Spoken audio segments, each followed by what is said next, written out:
At 4:27 on the afternoon of January 9, 1943, Chief Petty Officer Bernard Milligan, 38 years old, 0 combat evacuations to his record, stood chest-deep in the Bismarck Sea off Sanananda Beach, New Guinea, watching incoming Japanese artillery rounds bracket a Higgins boat 180 yards offshore, calculating tide drop against a coral reef that hadn't appeared on any Navy chart.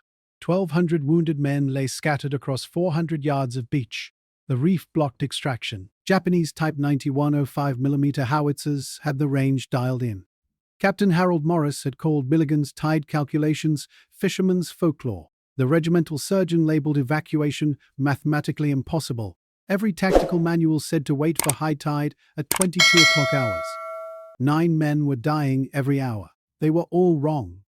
The 127th Infantry Regiment had broken through the Japanese defensive line at Sanananda Point 6 days earlier, on January 3rd. The cost: 214 killed, 623 wounded, 89 missing in 7 days of fighting through mangrove swamps where Japanese bunkers absorbed direct hits from a 105mm howitzers and kept firing.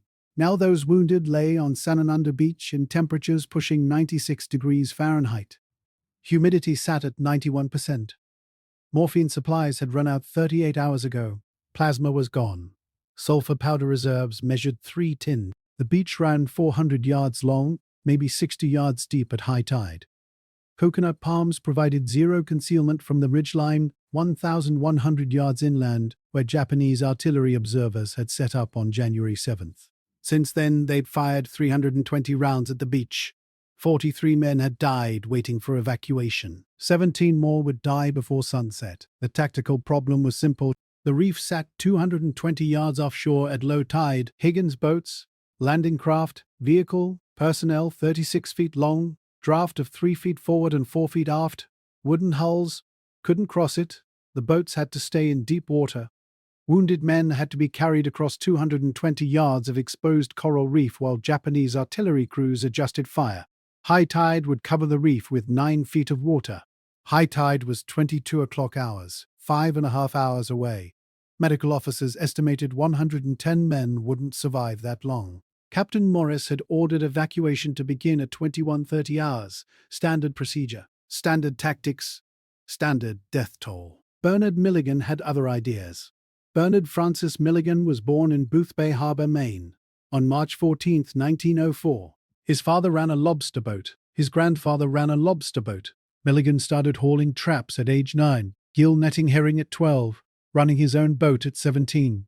For 20 years he worked the waters off Maine's mid-coast, Casco Bay to Penobscot Bay, 65 miles of coastline, where tides ran 11 feet on springs, where granite ledges lurked 6 inches below the surface at low water, where knowing exactly when the tide turned meant the difference between profit and a staved hull. He kept tide tables in his head, not the printed tables from the Coast and Geodetic Survey. Those gave times for Portland and Rockland, useless for the 100 coves and channels between them. Milligan's tables were built from 20 years of observation. He knew how each cove filled and drained, how wind direction affected tidal height, how barometric pressure changed timing by 12 minutes per millibar. Other lobstermen checked the printed tables. Milligan checked the moon phase, wind speed, cloud pressure, water color. He could predict tide height within 4 inches and timing within 8 minutes for any spot along the mid-coast. His boat never touched bottom. Other boats did, regularly. The Navy recruited him in September 1941, not for his navigation skills, for his back. They needed men who could haul equipment, operate winches, manhandle landing craft through surf. They made him a boatswain's mate and sent him to Camp Bradford, Virginia for amphibious training. The instructors taught tide tables from books. They taught reef navigation from charts. They taught beach gradient calculation from mathematical formulas. Milligan stayed quiet. He'd learned all of this the hard way, one submerged ledge at a time. By November 1942, he was a chief petty officer assigned to Beachmaster duties. The Navy had figured out his real value. Not muscle, but water sense. They put him in charge of boat traffic control during amphibious operations. His job? Get boats in, get boats out. Don't let them hit reefs. Don't let them stack up under enemy fire. He'd done it twice now. Once at Buna, on December 18th, moving supplies across reefs in Oro Bay. Once at Cape Ndiaye on December 29th, extracting Australian wounded under sniper fire. Both times he'd rewritten the Navy's tide tables based on local observation. Both times he'd been right. Both times his superior officers had been skeptical. Until they saw results, now he stood on Sanananda Beach with the biggest evacuation yet, and the same skepticism was about to get men killed. Captain Harold Morris commanded beach operations. At 14 o'clock hours on January 9th, Milligan had approached him with revised tide calculations. Morris said civilian tide knowledge was incompatible with naval procedure. Commander Wesley Grant, the regimental liaison officer, the Naval Oceanographic Manual stated clearly that local tide variation could only be calculated using harmonic constants derived from minimum 14-day observation periods at fixed stations with calibrated measuring equipment. Every naval officer above the rank of lieutenant believed the printed tide tables were gospel. Milligan had none of the required equipment, no tide gauge, no fixed observation station, no 14-day baseline. What he had was 6 hours of watching water move against coral, noting wind patterns, checking moon phase. It was 2 days past full moon, spring tides, maximum range, and comparing it to 20 years of similar conditions off Maine's coast. The printed table said high tide at 22 o'clock hours would peak at 8.7 feet above chart datum. Milligan's calculation said 9.4 feet at 21:40 hours, 20 minutes earlier, 8 inches higher. More critically, he calculated a secondary surge at 16:45 hours in 18 minutes that would raise water level to 7.8 feet for approximately 11 minutes, enough to float loaded Higgins boats over the reef for exactly one wave of evacuations before dropping back to 6.1 feet. Morris had rejected it outright. 7.8 feet wasn't enough clearance.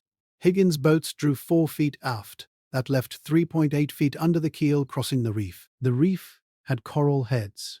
Standard doctrine required minimum 6 feet of water for safe passage. Milligan's window was mathematical fantasy. What Morris didn't understand, what no officer trained from books could understand, was that tide height wasn't the only variable. If you want to see how a Maine lobsterman rewrote Navy doctrine and saved 1,200 men using knowledge the brass called superstition, please hit that like button. It helps us share more forgotten stories like this. And please subscribe if you haven't already.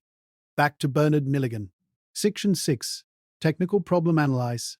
830-110. Milligan spent 16 minutes between 14 o'clock and 14:16 hours analyzing the reef structure. The reef was dead coral, built up over centuries. The outer edge dropped into 40 feet of water. The inner edge, closest to shore, rose to within 18 inches of the surface at low tide. Between outer and inner edge, 220 yards of varying depth, most of it 3 to 4 feet deep at current water level. Coral heads, mushroom-shaped protrusions of living coral, rose another 12 to 18 inches from the reef floor, scattered randomly across the entire expanse. Standard amphibious doctrine said clear the coral heads or wait for enough water to float over them. Clearing wasn't an option. No time, no equipment, and any work party on that reef would be shredded by Japanese artillery within minutes. Waiting meant high tide at 22 o'clock hours. But Milligan noticed something the charts didn't show. The reef wasn't uniform. The northern section, closest to the point where Sanananda Creek emptied into the sea, had fewer coral heads. Creek outflow had stunted their growth. The water there ran slightly deeper, maybe 6 inches, but over 220 yards, that 6 inches created a channel. Not marked, not charted, but there. The math was brutal. A Higgins boat loaded with 30 wounded men plus stretcher bears and corpsmen weighed approximately 18,000 pounds. That pushed the draft to 4 feet aft, 3 feet forward. Add wave motion, swells were running 18 inches, and the boat needed 5.5 feet of water minimum to avoid grounding on a coral head that could punch through the wooden hull. Current depth at 14:16 hours, 6.1 feet over most of the reef, 6.7 feet in the channel. Not enough. But tides don't rise smoothly. They pulse. Every 7th or 8th wave runs higher. Old sailor knowledge proven by modern oceanography. And during the transition from ebb to flood, there's a surge period where water level spikes as tidal flow reverses direction. The reversal time depends on moon phase, barometric pressure, wind direction, and about 17 other variables that no chart could capture. Milligan had calculated reversal at 16:45 hours, give or take 4 minutes. The surge would last 11 minutes, maybe 13. Water level in the channel would hit 7.8 feet, enough to float loaded boats across with 8 to 10 inches of clearance under the keel if, and this was the critical if, the boat captains held precise course through the channel and crossed during the surge peak. Captain Morris called it impossible to time with that precision. He was thinking in terms of watches and printed tables. Milligan was thinking in terms of watercolor, wind feel, and the way current eddies formed around the reef edge. The same indicators he'd used for 20 years to time his approach to submerged ledges off Damariscove Island. The decision was clear. Either trust book learning and wait until 22 o'clock hours while men died, or trust water sense and risk boats on a reef. Morris wasn't going to authorize it, so Milligan decided to prove it. Milligan realized the Navy's problem wasn't the reef. It was the doctrine that said you needed charts and instruments to read water. For 2 decades, he'd navigated without either. Every ledge off Maine had taught him the same lesson. Water tells you what's underneath if you know the language. Color indicated depth. Dark blue meant deep water. Light green meant shallow. Brown meant rock within 3 feet. Current patterns showed obstructions. Smooth flow meant clear passage. Choppy disturbed water meant coral heads or rocks below. Wave behavior revealed bottom contour. Waves that peaked and broke meant rising bottom. Waves that flattened meant deep channels. The Navy taught men to read charts. Maine had taught Milligan to read water. At 14:22 hours, he walked into the surf carrying a 6-foot section of bamboo with marks carved every 6 inches, a makeshift tide staff. He waded to the reef edge and planted it on the coral in the channel he'd identified. Then he waded back and watched. The water level on the bamboo staff dropped steadily until 15:17 hours. Then it held steady for 7 minutes. Then at 15:24 it began rising, slowly at first, then faster. By 15:40 it had risen 11 inches. By 16 o'clock, 18 inches. The rate was increasing, classic spring tide behavior during the ebb-to-flood transition. Milligan calculated forward. If the rise rate continued on its current curve, peak surge would hit at 16:47 hours, not 16:45, close enough. Water level would reach 7.7 feet, possibly 7.9 feet, depending on wind. Duration would be 12 to 14 minutes before dropping back. He found Lieutenant Commander Robert Hayes, the boat group commander, at 16:15 hours. Hayes was 31 years old, Annapolis graduate, 6 months in theater, by-the-book officer who'd never hauled a lobster trap in his life. "Commander, we've got a 12-minute window starting at 16:47 to get boats across that reef. Water will be high enough. I've marked a channel. We can pull 150 men off this beach before sunset if we move now." Hayes stared at him. "Chief," Captain Morris said, "evacuation begins at 21:30 hours. Captain Morris is reading a book printed in Washington. I'm reading the water. The water says we move in 32 minutes. The reef has a channel. Northern approach. Bearing 285 degrees from the beach reference point. I'll guide the boats through personally, but I need your authorization to prep the wounded for immediate loading." Hayes looked at the beach. Wounded men lay in rows under palm fronds and shelter halves rigged for shade. Corpsmen moved between them. Another man had died at 1550, number 44, since January 7th. You could smell the gangrene. "If you're wrong, Chief, boats will ground on that reef, wooden hulls. Coral will gut them. If I'm wrong, Commander, I'll swim every wounded man to the boats personally. But I'm not wrong." Hayes studied Milligan's face for 8 seconds, then he nodded. "Prep for immediate evacuation. You guide the first boat. If it makes it across, we'll send the rest." Milligan had 32 minutes. At 16:16 hours, Milligan assembled the first load. 30 men on stretchers. The worst cases: abdominal wounds, head trauma, double amputations. The men who'd die first if they stayed. Corpsmen carried them to the water's edge and laid them in rows. 4 Higgins boats idled 300 yards offshore in deep water beyond the reef. Radio call brought the first boat in, Lieutenant Junior Grade Paul Morrison commanding. Morrison was 24, from Iowa, farm kid who'd never seen ocean until boot camp. He brought his boat to the reef edge and held position, engine rumbling. Milligan waded out, water to his armpit. The surge hadn't started yet. Water level sat at 6.3 feet over the reef, 2 feet too shallow. He called to Morrison.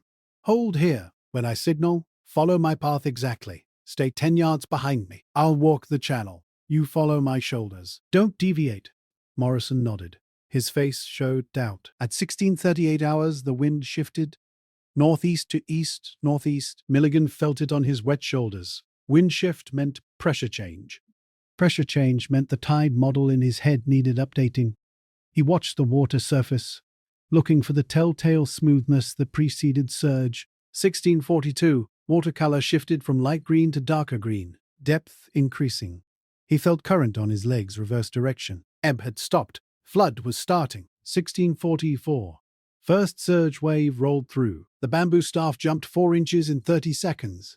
1640. Second wave. Bigger. The staff showed 7.1 feet. 1647. The water went smooth. Glassy. That was the sign. Peak surge. Arriving. Milligan raised his arm. Now, follow me. He walked into the reef channel, water to his chest. He moved fast, watching coral heads to his left and right, staying in the deepest water. Behind him, Morrison goosed the throttle. The Higgins boat followed, bow wake spreading. 70 yards into the crossing, a coral head appeared directly ahead. Milligan angled left, 4 feet, found deeper water. Morrison followed. The boat's wake washed over the coral head with 7 inches of clearance. If Morrison had held straight course, the coral would have punched into the hull. 130 yards. Water depth held. The channel was working. Milligan checked his mental timer. 4 minutes since the signal. 8 minutes of surge remaining, maybe 9. 180 yards. Coral thinned out. Deeper water ahead. They were across. Milligan angled toward shore. Morrison followed him all the way to the beach. The bow ramp dropped at 16:50, 2 hours. Stretcher bearers loaded 30 wounded in 6 minutes. They worked in organized chaos. Corpsmen calling out priorities. Beach party crew lifting stretchers. Wounded men silent or moaning. One screaming until morphine took hold. Except there was no morphine, so he kept screaming. At 16:58, Morrison backed off the beach and turned seaward. Milligan stayed ashore. He raised his arm and waved. Second boat. Lieutenant Junior Grade Dennis Cole brought his boat in at 16:59. Milligan waded back into the channel. The water level had dropped slightly, 7.5 feet now. Still enough. He walked the same path. Cole followed. They crossed without incident. Cole beached at 17:04. Loading began. 30 more wounded. But the Japanese had noticed. At 17:06, the first artillery round impacted 80 yards north of the beach, in the surf zone. White plume of water. 5 seconds later, the second round hit 60 yards north. They were walking fire southward, bracketing the beach. Third boat was already inbound. Lieutenant Junior Grade Martin Shaw commanding. Milligan met him at the reef edge. Water level dropping fast now. The surge was ending. 7.2 feet. Still passable, but the window was closing.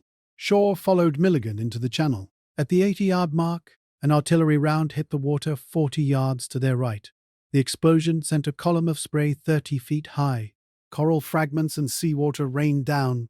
Shaw's boat veered left instinctively. "Hold course," Milligan shouted. "Coral head to port," Shaw corrected. The boat missed the coral by inches. They reached the beach at 17:11. Artillery rounds were impacting every 40 seconds now. The Japanese had found the range. One round hit the tree line 20 yards inland. Coconut palm fragments scattered across the beach. Loading continued. Wounded men were lifted aboard while explosions walked up and down the beach. One corpsman was hit by shrapnel. Left arm. Kept working. Loading time stretched to 7 minutes because men flinched with each explosion. Because stretchers had to be moved around fresh shell craters. Shaw backed off at 17:18. 90 men evacuated. More than 1,000 remaining, Phil. The surge was over. Milligan checked the bamboo staff, still visible 200 yards offshore. Water level read 6.4 feet. Too shallow for safe passage. The window had closed. Next surge window. 1930 hours, if his calculations held. Smaller surge. Secondary pulse from the same tidal cycle. Water would reach maybe 7.3 feet. Last 8 minutes. Enough for 3, maybe 4 more boats. Captain Morris appeared on the beach at 17:25. "Chief, that was reckless. That was 90 men, Captain, alive. You risked 3 boats. I guided 3 boats across a reef I've been reading for 6 hours. No boats damaged, no men lost. Request permission to continue at 19:30. Morris stared at him. An artillery round impacted in the water 50 yards offshore. The explosion was close enough to feel the concussion. Denied. We evacuate at 21:30 as planned. 30 more men will die by 21:30, Captain. That's not your concern. Your concern is boat traffic control, not medical triage. Morris turned and walked toward the command post. Milligan stood in the surf and did the arithmetic. 90 men off the beach, 1,130 remaining. High tide at 21:40. Milligan's calculation, not Morris's 22 o'clock, would give them maybe 2 hours of extraction time before the tide turned and reef became impassable again. 8 boats could run shuttle operations. 30 men per boat per trip, time approximately 18 minutes round-trip beach to hospital, ship and back. Each boat could make 6 trips in 2 hours. 8 boats, 6 trips, 30 men per trip, 1,440 men maximum, but they had 1,130 remaining. It would work, barely, if everything went perfectly. No boat, no artillery hits, no delays. But perfect wasn't realistic. And dawn would bring Japanese air attack. The hospital ships had to be clear of the area by 5:30. That meant evacuation had to finish by 4 o'clock hours to give ships time to steam out of fighter range. Milligan checked his watch. 17:33. If they waited until 21:40, they'd have 6 hours to evacuate 1,130 men. Doable, but with no margin for error. If they used the 1930 surge window, they could pull another 100 men off during the secondary pulse. That would leave 1,000 to evacuate at high tide. More margin, more men alive. Milligan made his decision. At 19:15 hours, he assembled beach party crew without informing Captain Morris. 4 boats, 1930 window, same channel. Load the next 100 worst cases. Move quiet. No radios. Boat commanders know the drill. Petty Officer James Carr, a Massachusetts fisherman who understood what Milligan was doing, nodded. Captain's gonna have your ass, Chief. Captain can have my ass if it saves 100 men. At 19:28, Milligan waded to the channel entrance. 4 boats materialized from the offshore darkness. Morrison, Cole, Shaw, and a 4th Lieutenant Junior Grade Howard Pease. New arrival, untested. Water level read 6.8 feet at the bamboo staff. The secondary surge was developing slower than the first. Milligan waited. 1931, 1932. Still only 6.9 feet. At 1934, the surge peaked at 7.3 feet. Close to his prediction. Now, he walked the channel in near darkness. The moon was rising, but cloud cover blocked most light. He navigated by feel, water depth on his torso, current pressure on his legs, the sound of waves over coral. Behind him, 4 boats followed in single file. Morrison crossed first, beached at 1939. Cole followed. Shaw came third. Pease brought up the rear. Loading began by flashlight. Corpsmen worked fast. The Japanese had stopped shelling at sunset. Standard procedure. Conserving ammunition. Observers couldn't adjust fire in darkness. But everyone knew dawn would bring renewed bombardment. At 1944, halfway through loading Shaw's boat, Captain Morris arrived. Chief Milligan! Milligan was in the water, guiding a stretcher aboard. Chief, I gave you a direct order.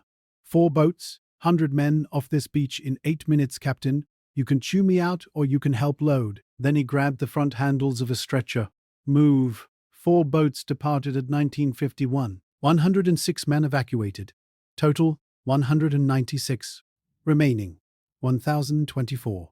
At 21:38 hours, the main evacuation began. High tide peaked at 21:41, exactly where Milligan had calculated 5 hours earlier. Water level hit 9.4 feet over the reef. All 8 Higgins boats could cross anywhere. No channel navigation required. For the next 4 hours, boats ran continuous shuttle operations. Beach to hospital, ship to beach, load, transit, unload, return. 18-minute cycles. Clockwork. Milligan stood in the surf directing traffic. North approach for loaded boats, south approach for empty boats. No stacking, no collisions, no wasted time. His voice went hoarse by midnight. He kept directing. At 23:17, a boat engine failed. Morrison's boat, the one that had made the first crossing. Engine would. The boat drifted on current. Milligan waded out, diagnosed the problem by sound fuel line clog, and cleared it in 4 minutes using a piece of wire and some choice language. Morrison restarted and rejoined the shuttle. At 0:43, artillery resumed. Japanese had night firing positions prepared. Rounds began impacting every 2 minutes. Less accurate than daylight fire, but still deadly. 1 round hit 15 yards from the waterline. 3 stretcher bearers went down wounded. Corpsmen treated them and loaded them with the evacuation casualties. At 122, a boat took a near miss. Coral fragments punctured the hull above the waterline. Pease's boat. It could still float, but it was taking water. Milligan ordered it to the hospital ship for emergency repair. 7 boats now. 900 men still on the beach. At 2:08, another engine failure. Cole's boat. Different problem. Overheating. Saltwater intake clogged with seaweed and coral debris. Milligan and 2 mechanics worked in chest-deep water, clearing the intake by hand, pulling out compacted vegetation by the handful. 15-minute delay.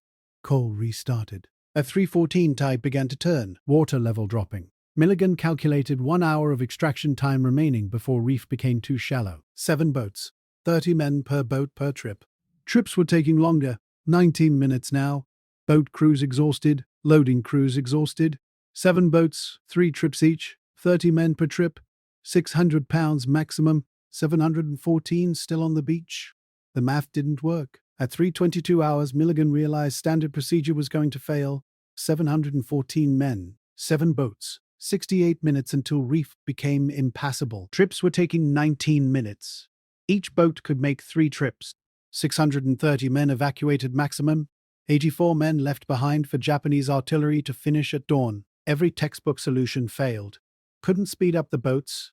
Engines were maxed. Couldn't reduce trip time. Hospital ships were anchored 2 miles offshore, fixed distance. Couldn't increase capacity. 30 men per boat was maximum safe load. But Milligan wasn't thinking textbooks. He was thinking about the times he'd overloaded his lobster boat in heavy weather, running back to harbor with the rail awash and water sloshing over the stern. Illegal as hell, but better than leaving traps behind to be smashed by the storm. At 3:24 he made the call. All boats load 40 men.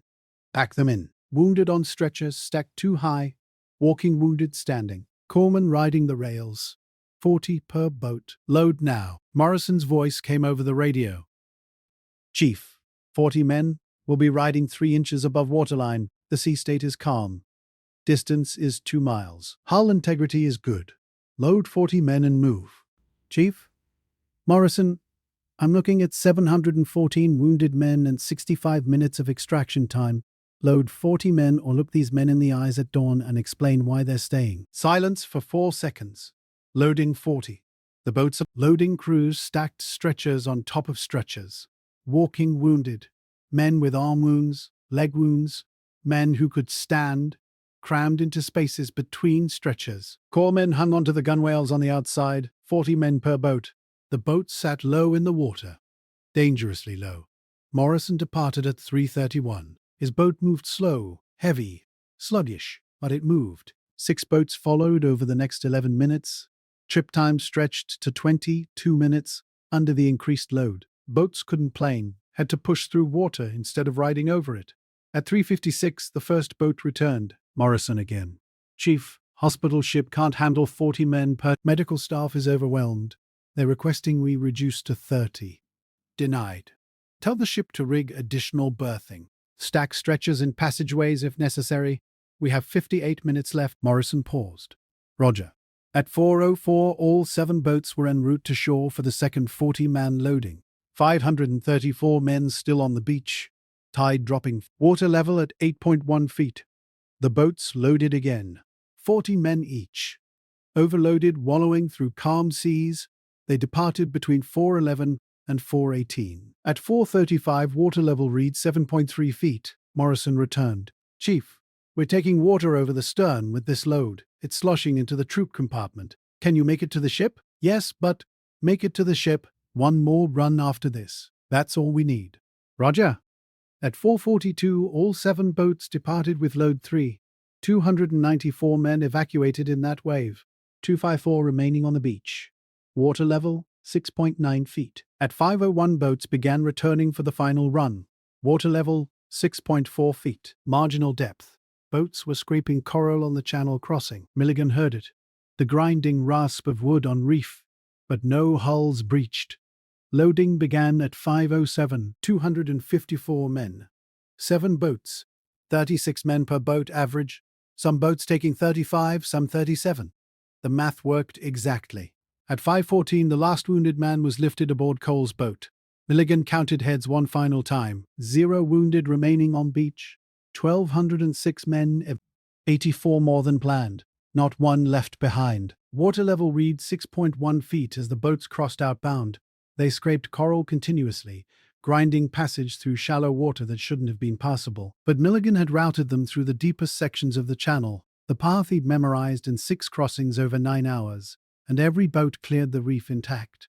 The last boat, Pisa's damaged vessel, crossed at 5:19, 26 minutes before Japanese artillery resumed at dawn, 48 minutes before the first Zero fighters arrived looking for targets. Milligan stood alone on Sanananda Beach at 5:23 hours waist-deep in the Bismarck Sea, watching the last boat become a dark shape in pre-dawn grey, and calculated final tide numbers in his head one more time just to prove to himself he'd been right. High tide actual, 21:41 hours, 9.4 feet. His calculation, 21:40, 9.4 feet. Error, 1 minute, 0 inches. Every authority had been wrong. The books had been wrong. The charts had been wrong. The doctrine had been wrong. The water had been right. At 5:47 hours, Japanese artillery resumed bombardment of Sanananda Beach. They fired 73 rounds into an empty beach over the next 40 minutes. 0 casualties. At 6:41 hours, 4 Mitsubishi A6M0 fighters strafed the beach. They expended approximately 2,400 rounds of 7.7mm and 20mm ammunition into sand and palm trees. 0 casualties. At 7:15 hours, the hospital ships USS Mercy and USS Comfort cleared the area, steaming southeast at 16 knots with 1,206 wounded men aboard. Japanese reconnaissance aircraft spotted them at 8:30, but the ships were beyond fighter escort range. Number attack developed. Medical staff aboard both ships reported final casualty count from the Sanananda Beach evacuation. 14 men died of wounds during transit or shortly after arrival.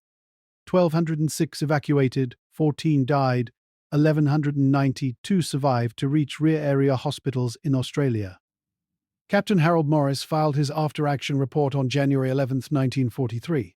The report credited excellent coordination between boat crews and beach party personnel for the successful evacuation. It made no mention of tide calculations, channel navigation, or overloaded boats. It mentioned Chief Petty Officer Bernard Milligan once. In a list of participating personnel, Lieutenant Commander Robert Hayes filed a separate report. His version included detailed description of Milligan's tide prediction, channel marking, and navigation procedures. He recommended Milligan for commendation. On February 3, 1943, Admiral Richmond Kelly Turner, Commander Amphibious Force South Pacific, visited USS Comfort. He interviewed Morrison, Cole, Shaw, and Pease about the Sanananda evacuation. All 4 boat commanders described following Milligan through a reef channel in conditions they considered impassable. On February 18th, Admiral Turner recommended Chief Petty Officer Bernard Francis Milligan for the Navy Cross. The citation read, "For extraordinary heroism and distinguished service in the line of his profession as a beachmaster during the evacuation of wounded personnel from Sanananda Beach, New Guinea, on January 9th and 10th, 1943, with complete disregard for his own safety under intense enemy artillery fire. Chief Petty Officer Milligan directed boat traffic across a coral reef using innovative navigation techniques that enabled the evacuation of more than 1,200 wounded men. His courage, skill, and devotion to duty were in keeping with the highest traditions of the United States Naval Service." Milligan received the Navy Cross on April 7, 1943, at Milne Bay. Admiral Turner pinned the medal on his uniform. Milligan saluted, said "Thank you, sir," and returned to duty. He never mentioned the medal to his boat crews. He kept it in a small wooden box and rarely looked at it. Bernard Milligan served through the end of the war. He participated in 11 more amphibious operations: New Georgia, Bougainville, Cape Gloucester, Peleliu, Leyte, Mindoro, Lingayen Gulf, Iwo Jima, Okinawa, and 2 smaller landings whose names were never declassified. He trained 47 junior beachmasters in tide calculation and reef navigation techniques. He was promoted to Senior Chief Petty Officer in August 1943 and Warrant Officer in January 1945. He received 2 Bronze Stars, a Letter of Commendation, and the Philippine Liberation Medal. None of the subsequent awards matched the impact of Sanananda Beach. Nothing else he did saved 1,200 men. The Navy discharged him on November 30, 1945 at the Separation Center in Boston. He collected his discharge papers, his service record, and a cardboard box containing his medals. He took the train to Portland and a bus to Boothbay Harbor. His old boat was still there, tied at the dock, maintained by his brother throughout the war. He climbed aboard on December 4th, 1945, started the engine, and went back to hauling lobster traps. For 38 years, he worked the same waters he'd worked before the war, Casco Bay to Penobscot Bay, following the tides, reading watercolor and current, timing his runs to avoid ledges and maximize catch. He rarely talked about the war. When other fishermen asked, he said he'd been a boatswain's mate, did some beach work in the Pacific, nothing special. The Navy Cross stayed in its wooden box in a drawer in his bedroom. His children knew about it. His grandchildren learned about it when they were old enough to ask questions. He never displayed it. When a local newspaper asked to do a story about him in 1968, he declined. He retired from lobstering in 1979 at age 75. His back finally gave out after 66 years of hauling traps. He sold his boat to a young fisherman from Southport and spent his remaining years in a small house overlooking Boothbay Harbor, watching other boats work the waters he'd mastered. He died on March 8, 1987, 6 days before his 83rd birthday. His obituary in the Boothbay Register ran 4 paragraphs. It mentioned his military service in one sentence. Mr. Milligan served in the U.S. Navy during World War II. The funeral was attended by 47 people, mostly family, a few old fishing buddies, 3 men who'd served with him in the Pacific and made the trip to Maine when they heard the news. One of them was Morrison, the Higgins boat commander from that first crossing. He was 68 years old, retired postal worker from Iowa. He stood in the rain at the cemetery and saluted when they lowered the casket. Nobody else there knew what Morrison knew, that the man in that casket had rewritten naval doctrine using knowledge learned from lobster traps, that he'd saved 1,200 men with a bamboo stick, and 20 years of watching water move, that he'd proven civilian expertise could outmatch military training when the situation demanded it. The Navy Cross went to Milligan's oldest son. It's still in the wooden box. The son donated it to the Maine Maritime Museum in 1994. It sits in a display case now with a small placard explaining that Chief Petty Officer Bernard Milligan earned it for heroism during an evacuation operation in New Guinea. The placard doesn't mention tide charts. It doesn't mention the reef channel. It doesn't mention 1,200 men who lived because a lobsterman knew how to read water. Milligan's techniques at Sanananda Beach changed how the Navy approached reef navigation in the Pacific Theater. Lieutenant Commander Hayes's after-action report circulated through amphibious command structure in early 1943. It reached Admiral Turner, who ordered a study of tide prediction methods for coral reef operations. The study compared standard harmonic analysis, the method printed in tide tables, with observational techniques used by Milligan and a handful of other Navy personnel with commercial fishing backgrounds. By August 1943, the Navy had revised its Beachmaster training program. The new curriculum included a section on local tide observation, reef channel identification, and real-time navigation decision-making. They didn't call it fisherman's knowledge. They called it advanced hydrographic assessment. But the content was pure Milligan. 12 Beachmasters, trained in the new techniques, participated in the Tarawa landings in November 1943. Reef conditions at Tarawa were worse than Sanananda.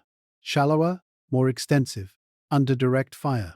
The operation still suffered heavy casualties, but post-battle analysis determined that locally calculated tide predictions were more accurate than printed tables by an average of 14 minutes and 7 inches. Those margins saved lives. By 1944, every amphibious operation in the Pacific included at least one Beachmaster with commercial fishing or merchant marine experience.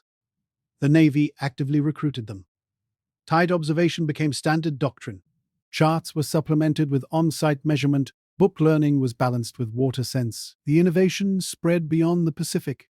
Atlantic Fleet amphibious forces adopted similar techniques for the Normandy landings in June 1944. Beachmasters measured tidal flow in the English Channel for 3 weeks before D-Day, refining printed predictions with local observation. The landing schedules at Utah, Omaha, Gold, Juneau, and Sword beaches were adjusted based on this data. Modern amphibious doctrine still includes elements of Milligan's approach. Naval Special Warfare Units, SEALs, special boat teams, combat craft crewmen receive training in hydrographic reconnaissance that emphasizes real-time environmental assessment over exclusive reliance on charts and tables.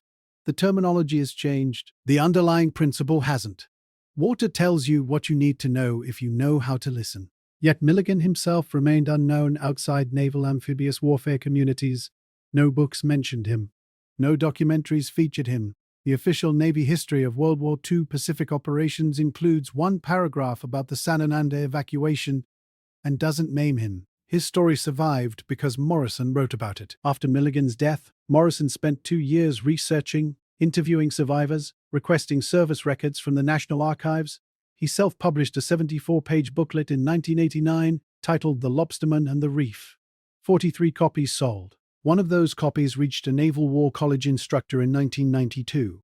The instructor used it as a case study in an advanced amphibious warfare course. Students in that course went on to command positions.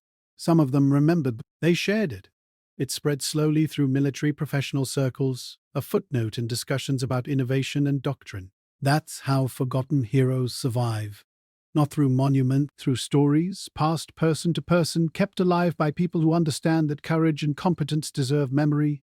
1,206 men evacuated from Sanananda Beach. 10192 survived. They went home to families, careers, ordinary lives. Most of them never knew the name of the Beachmaster who navigated them across a reef that Navy doctrine said was impassable. Bernard Milligan spent 38 years hauling lobster traps after the war. He died 6 days before his 83rd birthday. His obituary mentioned his Navy service in one sentence.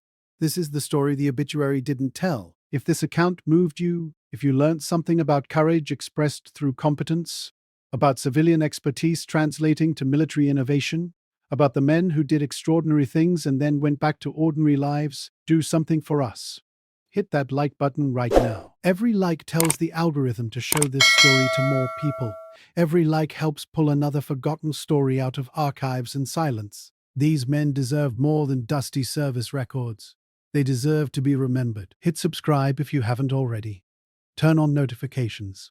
We publish stories like this regularly. Real history, real heroism. No exaggeration. Just the facts about men who proved themselves when it mattered most. Drop a comment and tell us where you're watching from. United States, United Kingdom, Canada, Australia, Philippines, Japan, Germany. Our community stretches across the world. Millions of people who believe these stories matter. Tell us your location. Tell us if someone in your family served. Tell us if you knew anything about being. Tell us what you think about civilian expertise in military contexts. Just let us know you're here. Your comment helps this video reach more people. Your engagement keeps these memories alive. Share this video. Send it to someone who appreciates military history. Send it to someone who respects competence and innovation. Send it to someone who needs to hear a story about a man who trusted his experience over doctrine and saved 1,200 lives. Thank you for watching. Thank you for remembering. Thank you for making sure Bernard Francis Milligan doesn't disappear into silence. These men fought with skill, courage, and dedication. They came home. They didn't seek glory. They didn't demand recognition, but they deserve it. And you're helping make that happen.